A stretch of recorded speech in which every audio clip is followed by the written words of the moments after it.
everyone. Ollie, you can take a seat. Hi. Hi. Okay. Oh, this is all. You still can't see what I'm talking about. Okay. Today we have a lot to do. Like I said, thanks for being here, everybody. We have a free write to get us started. I'm also going to hand out this article right now, so that once you're done with your free write, you can start on it. I will be coming around to check your graphic organizers and your articles that you did last night. I know all of you did it. Wait. So get that out so I can come around and check it. You have your free write. Once you've fully answered the prompt, you can get started reading this. It's not necessary that you fully mark it up, but let me know what questions you have about it. This is for you. Here's your free write prompt. Are you ready? Yeah. Okay. Here goes. If you could change, no, hang on, start again. You can do this. If you could go back in time and change one event, moment, or outcome in the history of policing, which or what would it be? How would it change policing moving forward from there? I know that's a big question. It'll help you with your project later to think about this, so get your brain moving. Yeah.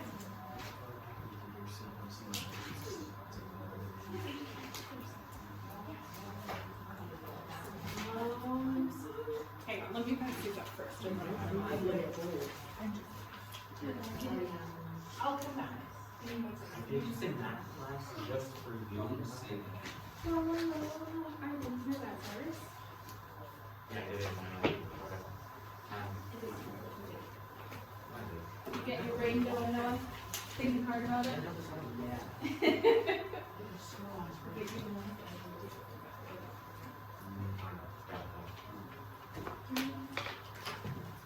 Oops, sorry, Dylan. Okay. All right, I am gonna walk around while you are furiously writing what your event is and how it would change history. And I am going to come check off your graphic organizer, so please have them out.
He is right there. It's true.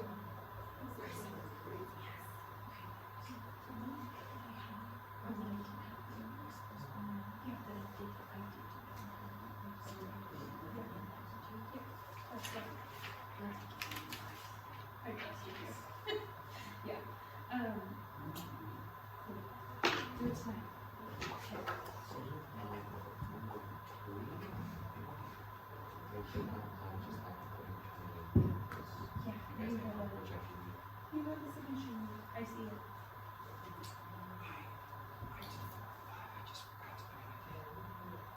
Okay, when you get home. When you get home, I will pictures of them. Okay.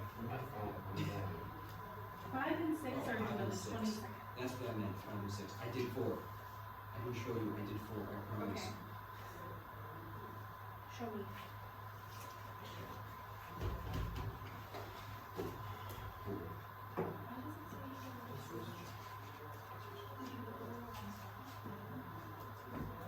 Thanks, bro.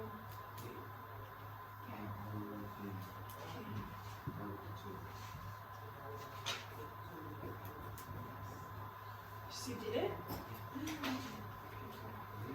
Show me.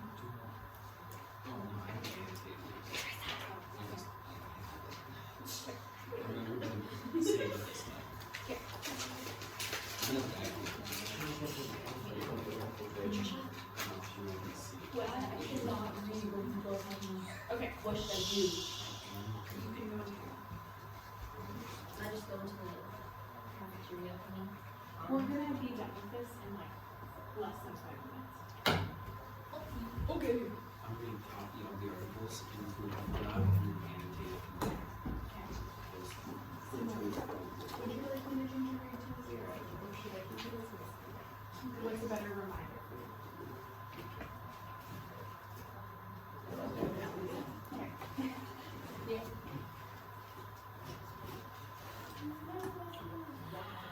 Marissa, did you get my email? Yes, I did. I haven't talked about it yet. I have been busy. Feel free not to, it's really up there. Okay. Beautiful. You did it. Heck yeah. Good job, Noah.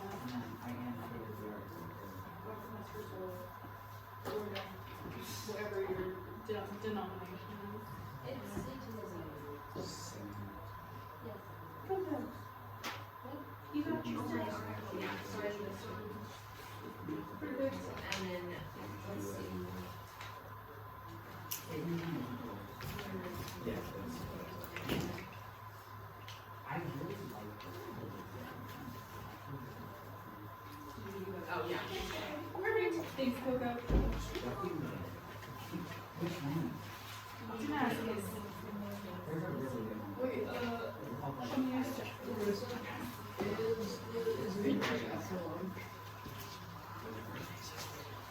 There's a calendar right there. About one class. Is it? Yeah, come. Wait. You had Spanish first? Okay. Yeah, we have Spanish right after con. I don't. Beautiful. I don't You know. did We it. have Japanese. Thank you, Damascus. Japanese. No. Japanese first. Dylan. Second. So I did my French. Oh, excuse me. Let me see your article when you're recording. The article is I really like to change your grades, so you should show them. okay. The fourth one, the graphic, the article is online. I didn't print it. Okay, did you send me the link to it? No, but it's the here. You want me to? Yeah, you got that. Put it posted in classroom. That's number 4. That's what we put today.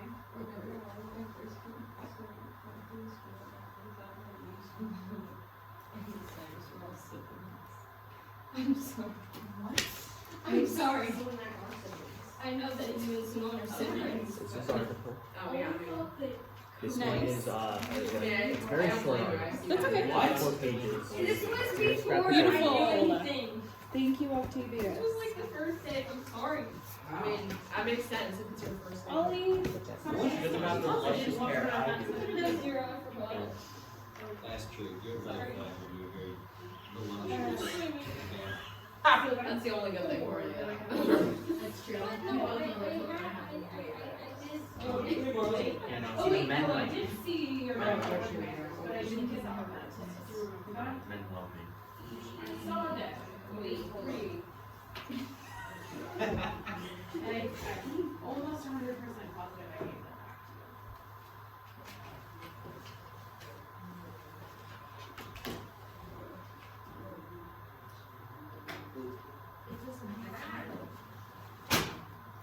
You did it! Which is which?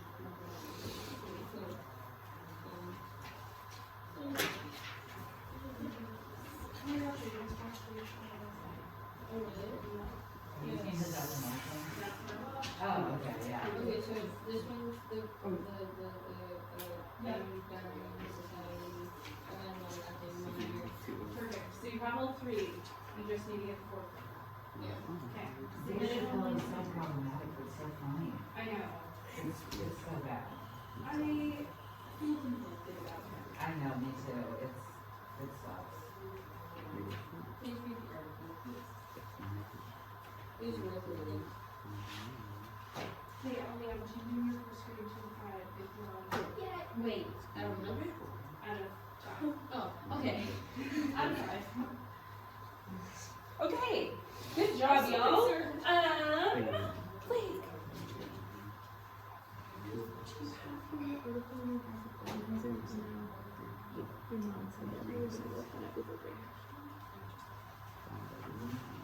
You have everything today? Okay. Alright. That's a good one. Ooh, that's pretty good. I like it. Okay. Ruby, you can come back and join us.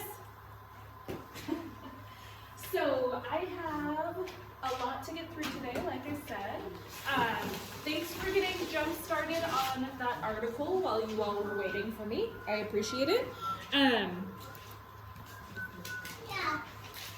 Computer. Alive. There we go.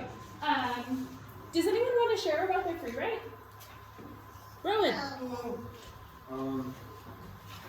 I think I would change guy got killed by the KKK. Oh yeah, Wyatt Outlaw. Yeah. Yeah. 'Cause I feel like I've brought more acceptance to it in that time period Okay. Yeah. sooner. I I like think that. that's a good thing. All right. Thanks for sharing. Ollie, No. I want to go back and change that. you wrote that too? Wow. Well, I said Commonality. Reminds me of life. That's Yeah. what I said. I said the first black cop that was killed by the KKK. Similar Yeah. ones, they- Constable Wyatt Outlaw. That's his name. I said Damascus is hand first, and then Noah will be second. I would make the poison system, except beginning towards the goals. Okay. Yeah. So you would go back to like when Sir Robert Peel was a thing, and maybe not make him from England. Make it.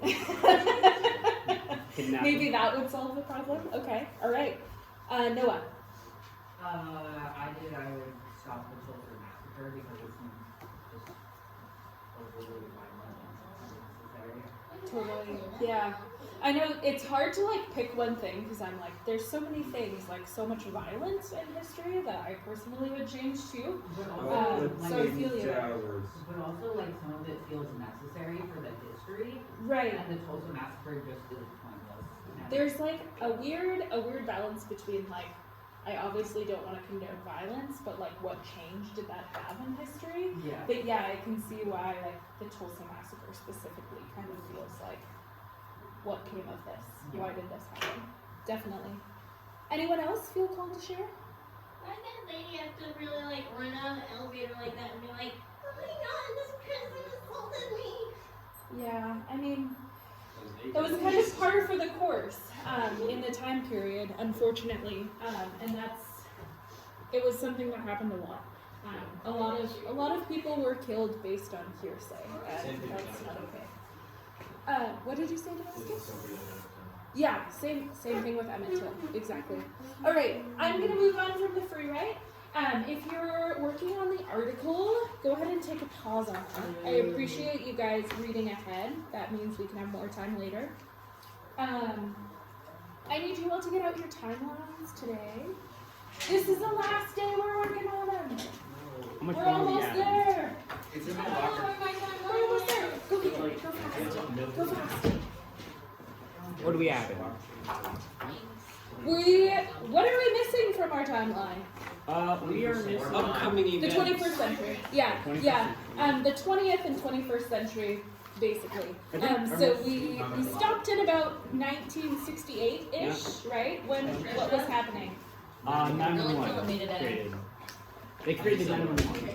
They created 911. That is true. That's the most recent one. And the civil rights movement, yeah. What kind of policing was happening during the civil rights movement?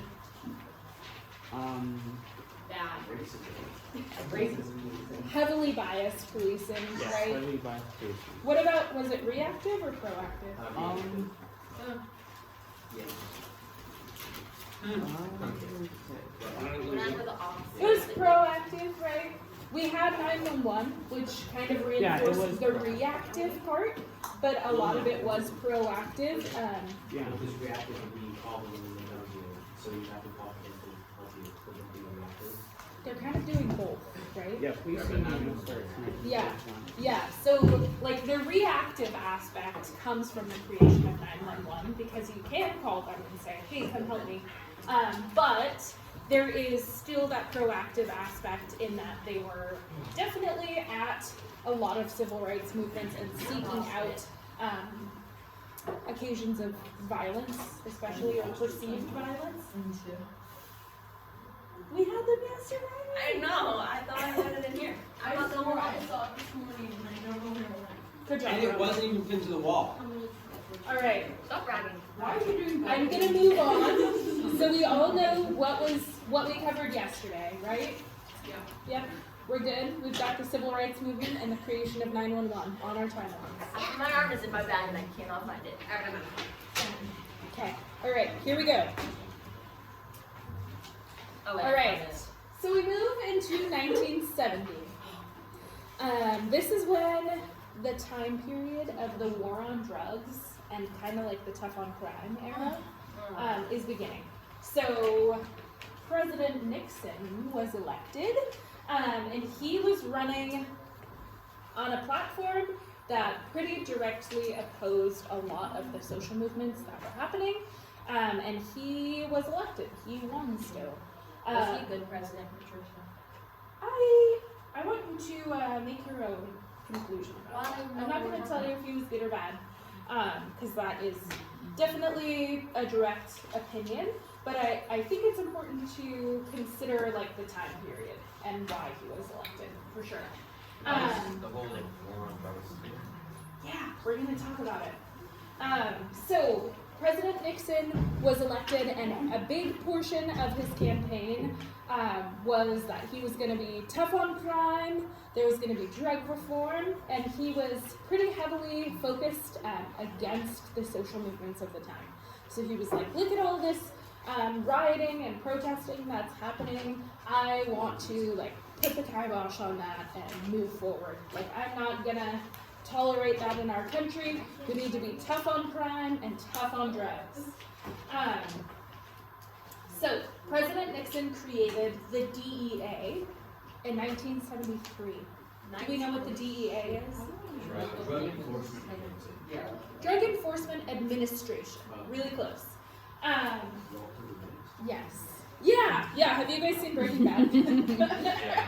Yeah, like, you know, they're like always talking about the DEA. Like, they're on our case, they've got us. Yeah, it's like a specific branch of the government that enforces laws specifically pertaining to drug and drug use or drug trafficking.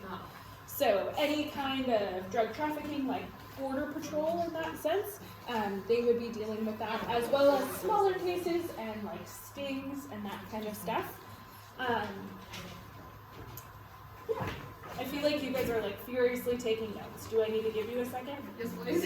Okay. Gone too fast, Patricia. I'll slow down. I want to give you guys time to like do the fun project at the end, so that's why I'm What is speeding it? through. Another free ride? Okay. Marissa, Yeah. If we pulled up like a Google Doc on your computer, do we need to like type it instead of write it down? As long as you're staying really focused, I think that's okay. But if I start to notice that we're getting off task, I will ask you to put it away. Throw it up. Did you say there's not a lot of room for the 21st century? I know I've asked you to add a lot. But there's a lot of history between 1600 and now. And this is just the police and stuff. So, after the DEA is established, there's a strong, creation of propaganda, I want to say. I don't want to call it propaganda because I think that has like a really bad connotation. But definitely there was like this push to have social change, to create a connection between drugs and certain types of people. So we can go back to this time and look at kind of like the marketing and like public service announcements and what was happening in the time period. And there was a strong correlation between like hippies, like free love movement, and hallucinogenic drugs and cannabis. And then poorer communities, specifically communities of color, and like heroin, crack cocaine, methamphetamines, that kind of like street drugs, as they were referred to during the time period. Not so much pharmaceuticals, Cyrus, that's kind of a little bit newer. But definitely still like drug abuse. And what are your guys' connotations with like cannabis and hallucinogenics What's versus all like of that heroin mean? and methamphetamines? Well, like, Take all of them at once. No, yeah. don't do that. Yeah, you'll have a heart attack. Well, Do you guys have like, think about it and think about like who would be doing those things? Like, My do you guys brothers. still have associations? Whoa, wait, hold on. Ask the question again. Like if you think of cannabis and hallucinogenics, who do you picture as somebody that would be taking part in those things? Hippies. Left side Versus hippies, right side. somebody who would be taking part in like crack and meth and heroin. Both of them? Noah. My old white lesbian aunt. Okay, so an old white, maybe part of the LGBTQ community. Definitely hippies. Definitely hippies. The right side For is just sure. more hardcore. Like even in, I think that's very often portrayed in any media, even recently, is that like if you're smoking weed, you're like a hippie and free love and all of that stuff, right? Like think Woodstock and like the free love movement, that was definitely related to the use of hallucinogenics and cannabis. But what does that leave to be associated with like heroin and street drugs? Everybody else, which is But also, low income people, also, people of color, also. What? cannabis and hallucinogenics can be laced with. That is true. That is true. Yeah, definitely. Yeah, no. I usually think of like weed and stuff like lighter drugs Yeah. that like normal people would What's use. Right side's more Okay. hardcore. Then like street drugs being more like something that like Normal The or freedom that, like, movement needs antidepressants. like I don't know, I left it low income people would use definitely. Totally. Yeah, we definitely have, and it's partially from this that was happening. We definitely have an association to make like the harder drugs criminalized, right? Like we see those as like the people who would be doing that have like a very specific connotation. Yeah, Ollie. My grandma that is old and white and also is, I'm pretty sure, a hippie. Yeah, like I don't mean to make this like specific cases, but I do mean like in general we have definite divide between the people we associate with certain types of things, and that like comes to the forefront. Yes, Damascus. Nixon created the war on drugs Yeah. to try and stop hippies from protesting the Vietnam War. Partially true. Yeah. And heroin and cocaine do very black communities because of other stuff. So Yes. yeah. That's exactly what we're getting at here. So there was like this movement to, obviously like with free love and like the hippie state of mind, they were protesting war as well, and that was something that Richard Nixon was definitely against. So he was for the Vietnam War and wanted to move forward with the war there, and that was one of the big things that he targeted.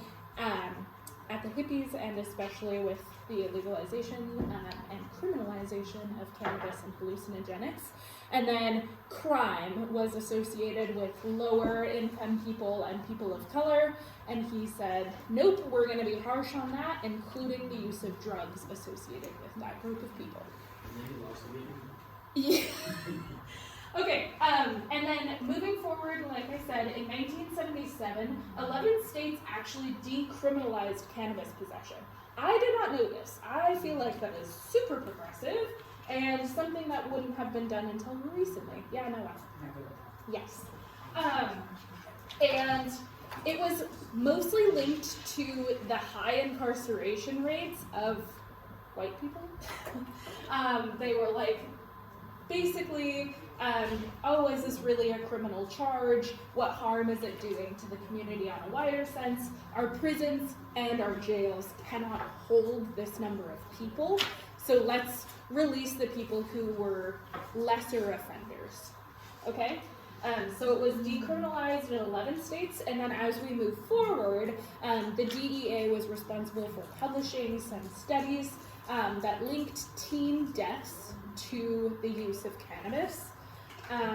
They have now, since then, come out and said like, maybe our science wasn't so great back then, sorry about that. But back then it made a lot of concern for the people and for states that had decriminalized it. So the decriminalization was overturned and it was illegal once again and a criminal act in all 50 states. Does that make sense? Are we tracking? Are we tracking at this Oh, point? yeah. Why do you look at Okay. I Well, know because it makes everybody so much else eye like contact. nodded or gave me a Tracking thumbs like up, a and you guys train. were like Chug a nothing. train. Okay, let's keep going. Here we go. Shoot, shoot. Now we get into the tough on crime era, which was a little bit further down the road. Started in the 70s and kind of progressed into the 80s. We see that like a huge rise, the biggest rise in fact, in incarceration rates. And why do we think that was? Because so many people wanted to be doing the marijuanas, and then they just Take couldn't. cannabis. No, my face class. Marijuana is technically a psych. Cannabis is the term, but yes, Oh, that is part of did it. you They're know- all Use of drugs. shooting heroin. Is that better? No. Yeah, Ollie. Did you know that weed is now a slur, so now they have to use cannabis instead? Yeah. Yes. Sorry. I know I stand in the projector all the time. Okay. So the rise was happening because of these police reforms that were calling to be tough on crime. There was a kind of natural rise in crime, and it's a rise that we've seen over and over again.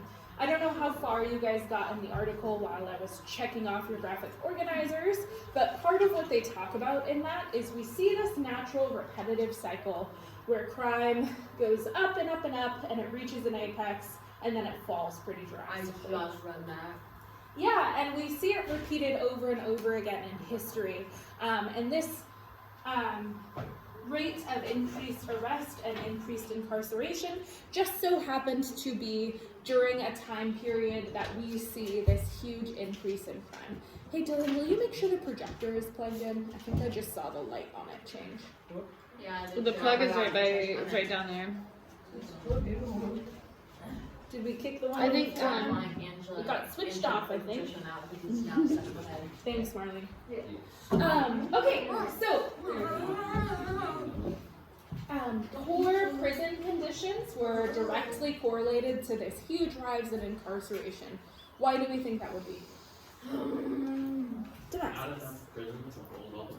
Yeah, exactly. Plain and simple, we did not have space for that many people to be in prison. We did not have enough room in buildings, and there wasn't enough money to give them the food and other basic necessities that they needed as well, because we had not seen this great of a population in prisons before. So I was telling the other class, I remember even when I was little in the 2000s, like hearing my parents talk about a bill and like voting for more money to be given to prisons because they needed to build new ones and they needed more money for like basics like food and water and warmth. So this wasn't that long ago, is what I'm trying to get at. Yeah. So this rise here that you're seeing, and I know this is maybe hard to see from the back, but the year that this like has this dramatic uptick is in 1980.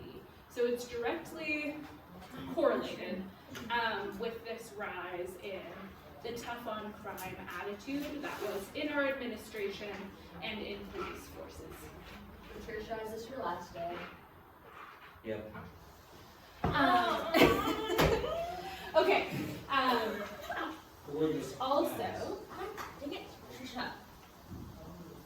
we'll talk about that later. Patricia. Oh no, Like, we keep yeah, kicking no. it. Because me and Patricia have made Or memories. Dylan, be careful of the wall too. Okay, what do you think happens when you have a bunch of people in an area with not enough space and in poor condition? Not good things. Monster. An uprising. Yeah, like they're obviously going to be like, this is not right. This is not okay for us to be living like this. There's too many of them. There's not enough employees to keep that under control in any way. So we move into an era that has a lot of prison riots happening pretty consistently. Prison uprisings. And I want to show you this video about the Attica prison uprisings that happened in 1971.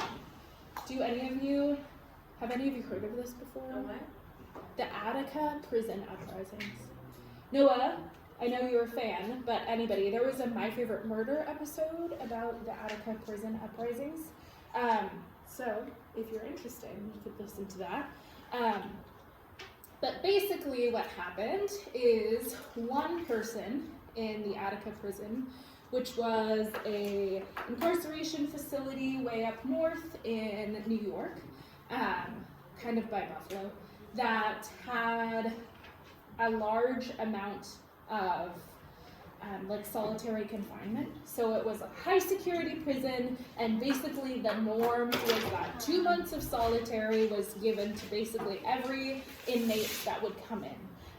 And that was standard for this prison. It was known to be really harsh against the inmates and really harsh sentencing and harsh conditions. So like shocking. Yeah, I don't want to like equate it because obviously Shawshank is a dramatization and a story, but I do want you to know that like things like that existed and that wasn't like a stretch to see those conditions. So I have a short video to show you. I know that it's not very loud, so I'm sorry. It does have subtitles this time. So that's good. It's only a couple of minutes long. Ryan, you're gonna have to move, shift over so I can see you. Of course, there's going to be ads though, so we'll wait for those. Hurry into Mattress Firm's Black Friday sale No one and cares save about up to the Mattress 60% Firm. on top Shut of up! with Beauty Rest Queen I mattresses. don't have IKEA for my mattresses. Okay, here we go. Oh, really quick. Yeah, I need to let you all know that they do show actual footage from this, and it is pretty brutal. One of the things I meant to tell you what is happening before I show you the video. One prisoner was said to have attacked a prison guard, and word spread around the prison. So they all knew that some kind of retaliation from the prison guards was likely to happen against them. 1 second, let me get through this and then I'll answer your question. They knew that retaliation was likely to happen, so they all kind of started getting antsy and were worried about it, and they were all sent to one area of the prison, and the doors were locked. They were then basically told, like, get on the ground, like, this is kind of your punishment. But instead of doing that, they started rioting against the guards that were there. All of the guards managed to get the prisoners back into their cells and under control, except for one group. Those prisoners had taken a group of prison guards captive and held them for 3 days. While the prison guards were being held captive, the prisoners were negotiating with the government to make their conditions and their living conditions better in the prison. They were basically like, we'll negotiate on anything except our amnesty from this riot. So basically they were like in conversation with the government and saying, we need better living standards. This is not an okay thing to continue. Look, they let the media come in and see what kind of prison they were living in, and talked about why they were negotiating their standards of living, and they basically continued on with that for about almost 48 hours, 48 hours after the initial takeover, and the whole time they were in conversation with the government negotiating the terms, and the government finally said, yes, we agree, we will not hold you guys guilty or add to your prison sentence anymore for you guys uprising against the prison guards. And then they thought everything would go back to normal and improve from there. And the next day, the prison was bombed with tear gas, and the prison was fired upon by government officials. Yeah. So they talk about it in this, but a lot of people died. And it was told to the press that the people died from the uprising itself. So the message was very misconstrued. This video is a video with a survivor from the Attica prison uprisings, and he was held in Attica for many years. So you'll get an inside scoop there. Yes, Damascus. I will. Yep. Rowan. Do you have another one of these? I made a slight loopsie doops. Yeah, it's okay. That's just for you. I did that at the church. They're like, you have another one. What? Yeah, I cleaned the windows. Okay, here we go. I was sentenced to Attica for a robbery in 1966. No. Attica was a nightmare. Conditions, overcrowded. Just how's the volume goes, I'm sorry. From the moment I got there, I was conscious of the racial prejudice. The guards, they were vicious. The prison ran on anger. It ran on fright. We heard that a prisoner was killed by guards in another prison. Everybody felt like if they did it to this guy, they can do it to anybody.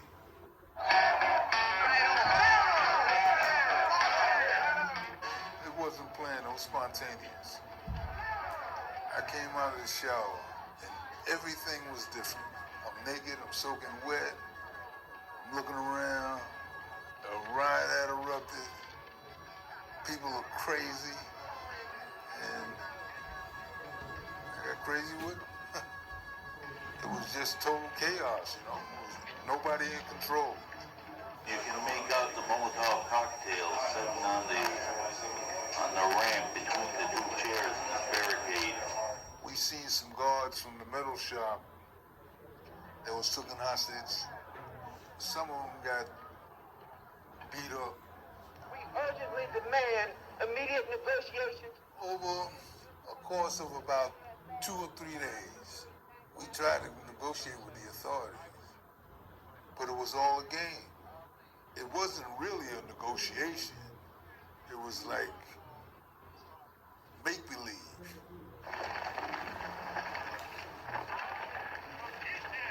Things changed. It became more serious. 5 a.m. September 13th. We're on the roof of A block, waiting for the assault to begin.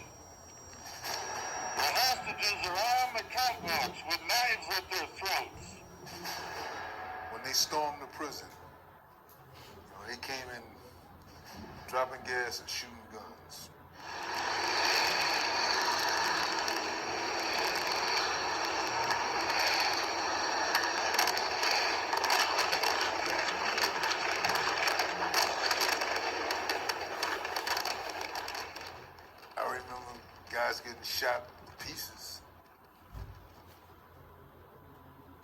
I seen a guy, they took his head off, and blood was pouring out of the stem where his neck was. I thought I was gonna die.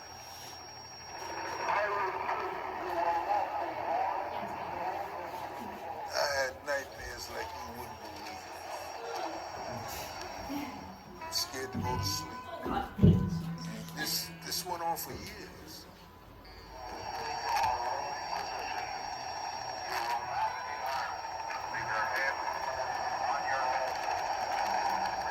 It was a very defining moment in my life. It changed me because I realized how precious life is.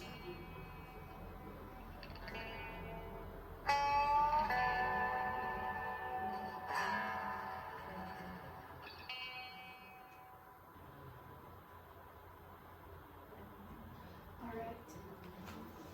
Thanks all for watching that. I know it's PG. I know it's like not easy to watch that, so thanks for sticking with me. What do you guys think of that? Like, what reactions do you have to his experience there and this event in history as a whole? That was rude of the government.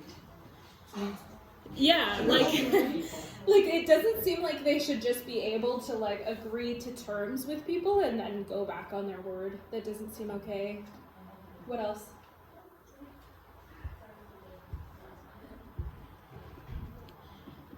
A big part of this is talking about what rights you lose when you become a prisoner or a felon, and especially like the right to vote, right, is connected to being incarcerated. And if you're not having a say in who is governing you, and then you try and make negotiations with the people who are governing you, obviously that's not going to line up with your values, right? Cyrus, go ahead. Yeah. Thanks for asking. Okay, one of the other things that I have on here is pay to stay programs. I know we talked about this like briefly the other day in English, and I don't want to spend too much time on it, but in some states, the incarcerations got so high that they charge people to continue to stay in prisons. So Wait, doesn't seem very fair to me. That's my own opinion. Does that mean if they didn't pay, they would just like get kicked out of prison? No, they would stay there. They would just rack stay up there a and they huge rack bill. up a bill. So also, like once they leave prison, they haven't worked for who knows how many years, right? So to find a job and be able to pay on that debt is probably pretty impossible. So it continues to disadvantage people even after they're done serving their sentence. Okay. There's also this quote at the bottom that I think is kind of important. It is a study that I was just reading this morning, talking about how crime rates started dropping after the 70s, but as we can see on this chart, the rates of incarceration continued to go up. So the quote is, "The highly detailed study found that the crime rates of rape, aggravated assault, burglary, and other violent crimes were higher in the 1970s than in the 1990s. Yet, those adults who came of age during the 1990s had higher rates of arrest and incarceration than their counterparts just 20 years earlier." Kind of interesting, right? Like we statistically have a decline in the number of crimes being committed. Not Dave Chappelle. But we have a huge increase in incarceration rates. All right, now we can talk about the article that you guys read. Thank you for participating and interacting with that. I appreciate your hard work on that. The broken windows theory was first described in 1982, and it focuses on the disorder, right? I hope you guys at least got through the first little portion of that article. But the broken windows theory is basically saying any sign of disorder increases the continuance of disorder behaviors. So, this quote I think sums it up pretty well. A broken window or other visible signs of disorder or decay, think loitering, graffiti, prostitution, or drug use, can send the signal that a neighborhood is uncared for. So they thought if police, quote, if police departments addressed those problems, maybe the bigger crimes wouldn't happen either. So this is describing something that happened in New York. Do you guys know who Rudy Giuliani is? No, it's not gonna be though. I don't know specifically, but I've heard of. Yeah, he worked pretty closely with Donald Trump, so he was definitely in the media quite recently. But he was the governor of New York at the time that the broken windows theory was brought to the forefront in New York's policing departments. Yes, no. The only reason I know who he is because of the comedy thing. Borat? No. Oh, okay. He's been the center of a lot of controversy, so it doesn't surprise me that there's comedy made about him too. He was a highly regarded New York governor because he saw this huge decline in crime. But if you get further into that article, and hopefully you guys take the time to read it, he is questioned later to question if the broken windows theory and that style of policing, so sending police to areas where these signs of disorder occur to be on the lookout and proactively arrest people for misdemeanor charges to prevent larger crimes.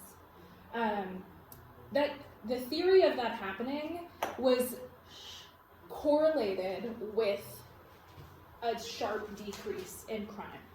However, like I was talking about earlier, we have seen now, as we reflect on history, that the actual cycle of crime is also during that time. So we now are kind of questioning, like, did the broken windows theory actually help decrease crime, or was crime on the natural downslope that we've seen it repeat throughout history?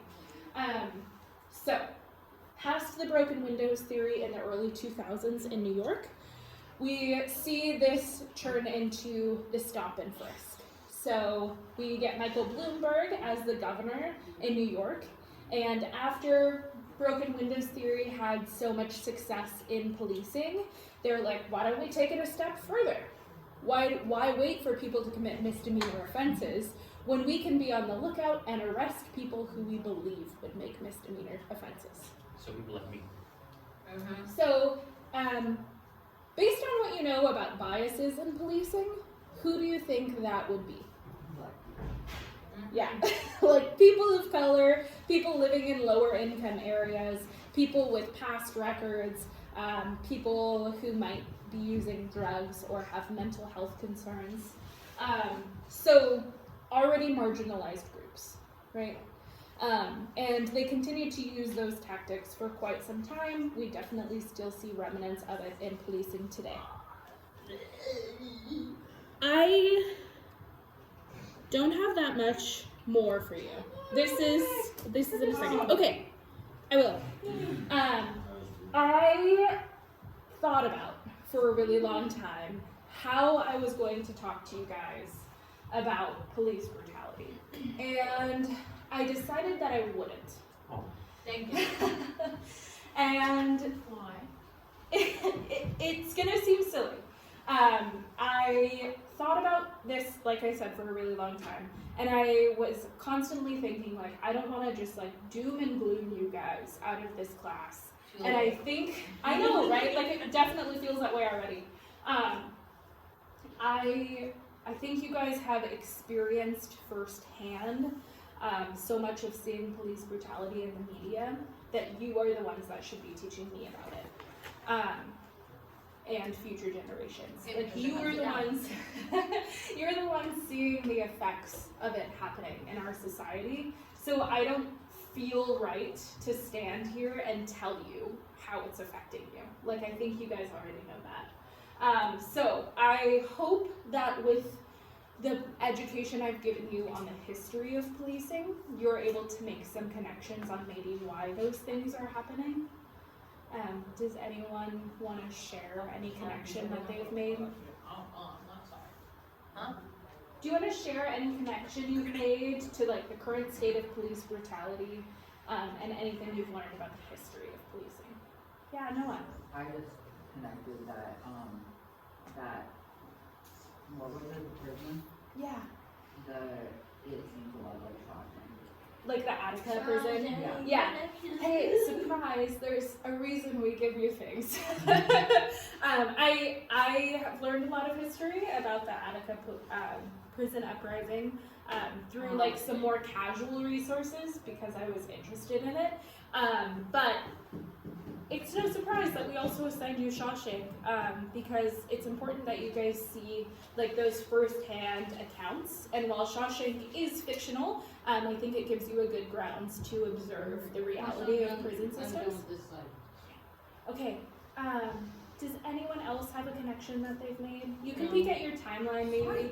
In the other class, a few of them were saying like, I really didn't realize just how rooted racism was in the policing system, and that like the specifically slave patrols, like how that really influenced policing for so long. Any other ideas before I move on? Yeah, we can. Okay. Yeah. I know. Like I said, I don't want to like doom and gloom you guys, so we can get to the fun stuff. You guys ready to move on? Is it another game of Kahoot where the answers are always yes? No, it's not. Oh my god. Okay. But there's hope. Restorative justice. Who knows what it is? Oh, No. Marley talked about this, guys. Yeah, She did? Marley did talk about this. Tell me. Noah, what is it? It's where, it's like rehabilitative, where they try Yeah. to like, they address the underlying problems. Yes. Yeah, I remember. So, do you guys remember going to see Judge Angela Anderson in the court? Very well. That is a restorative justice practice. She is taking people who are not like, I want to be careful how I say this. She's taking people who committed like misdemeanor offenses, but can be affecting them in more than just a single misdemeanor, right? Like affecting their livelihood, and giving them resources and accountability, right? And that's a restorative justice practice because we are looking to address the problems that underlie the systems in which the people committed crimes in. And considering that they are still a person, even though we've given them this label as criminal, they're still a person, they still have a history, and it's not just like the person who was the victim that is a victim of what happened there, right?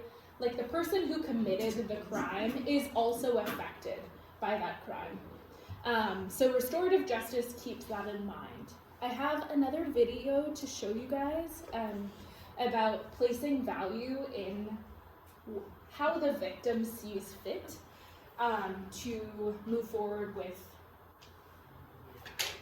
serving justice to the criminal. Does that make sense? That sentence was convoluted.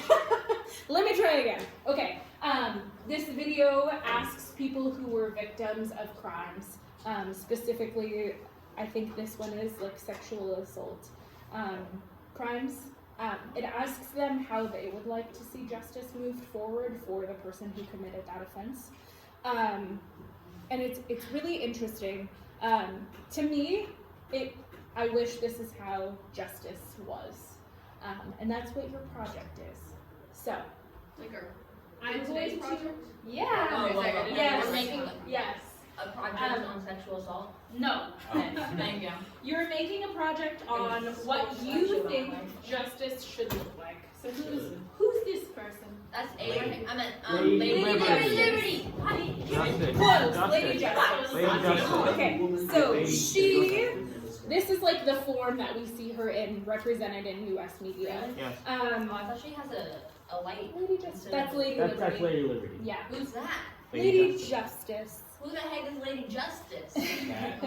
Okay, so this is like how we see justice represented in society now, or at least the ideal that we're held to. I want you guys to change Lady Justice to fit what you think justice would be. Wait, I don't know what justice is though. It's the lady with the blonde. What do you think justice should be? How do you think it should play out in society? I want you to mark her up, to color her, to add some symbols, to change her to fit your ideas of justice.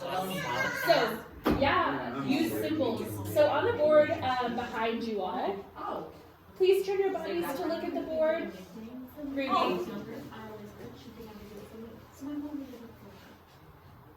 Please turn your body to look at the board. Thanks. Cyrus, you too. Oh, that Yeah. Okay, so back there I have a list of colors. Those are like the emotions or the adjectives that are like typically associated with those colors. And then I have just a few symbols that are commonly known in society. So like for some reason in the US we use birds a lot as symbols. So owls, doves, and eagles all have very specific iconology. And then I have a couple more from a few other cultures, but I tried to keep them pretty US-centric because I thought that's what you guys would be most familiar with. So you can use those things. Also, you can get your phone or your computer out to research other symbols to include on your poster. I really would like to hang these in the school, so please make them cool, put effort into them. But if you don't have enough time, you can take it home with you over the break and work on it some more. I saw Dylan first, and then I'll come to you. Speaking of birds, did you know that the U.S. animal is almost a chicken? Oh, I did not. I'll have to do more research into that. Ollie, go ahead. What about zodiac? Sure. Yeah. If you think that's really justice, whatever symbols you think are appropriate. People think that Capricorns are weird. Mine too. I know. Right. But I just looked up what it does, and it has. Oh my gosh. Okay, try again. Me and Ronan was told the other day. What did you do? Oh my gosh, Rowan. I have markers for you guys. I can turn on some music. I do that some hardcore rap. I want you guys to get creative with it. Yeah. The article was just to read, to get, I wish I could tell you everything there is to know about the broken windows theory, but I just did not have time. So I gave you an article to read about it. You can recycle it. Thank you for participating. Yes, I'm going to give you some markers. All green. See this?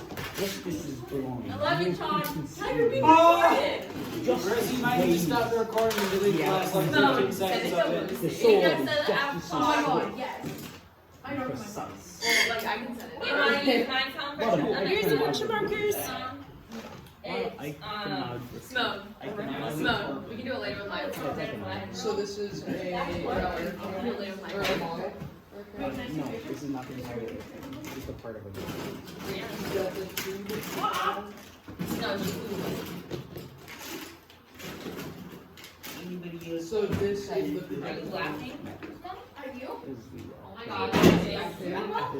Yeah. So you hold it. You're welcome. Marissa. You're welcome. Why there's so forced? I'm sorry. Okay, hang on. Coco is asking a question. Let's rein it in. You ask that question. Is this color like inside? Like, is that what you want to do? Outside or just do whatever? Whatever you feel called to do, Coco, Right. is perfect. Okay. You don't. Where's Hey, this is important. You don't have to color just inside of her. Like, I was thinking of giving mine like some cool tattoos and like making her skin not white, and maybe adding some things to her clothes. So whatever you think would symbolize your idea of justice is perfect. And then you can just use these however you see fit. Yeah. Can you grab Todd a second, please? Thank you. All right. Are we clear on our mission? My head. We've got it. Oh my god, what did you do? You poor Todd. All right. set you free. You guys only have like 15 minutes to get this done. 15 minutes for push-ups. Listen up really quick. Hey, Ollie, thanks. We have to leave school like at noon. So I'm gonna let you guys out a couple minutes early, but we need to also be responsible for cleaning out, okay? What time are we going? Marissa, I'm not sure. I go to the bathroom. I'm meditating. So did I do you know how to make I know, yeah, that's well. Yes, I got all the green. Chopper? Yeah. What is your final for this class? It's your portfolio assignment. Oh, that's our final? Yeah. Oh, okay. Me, I want an extra marker.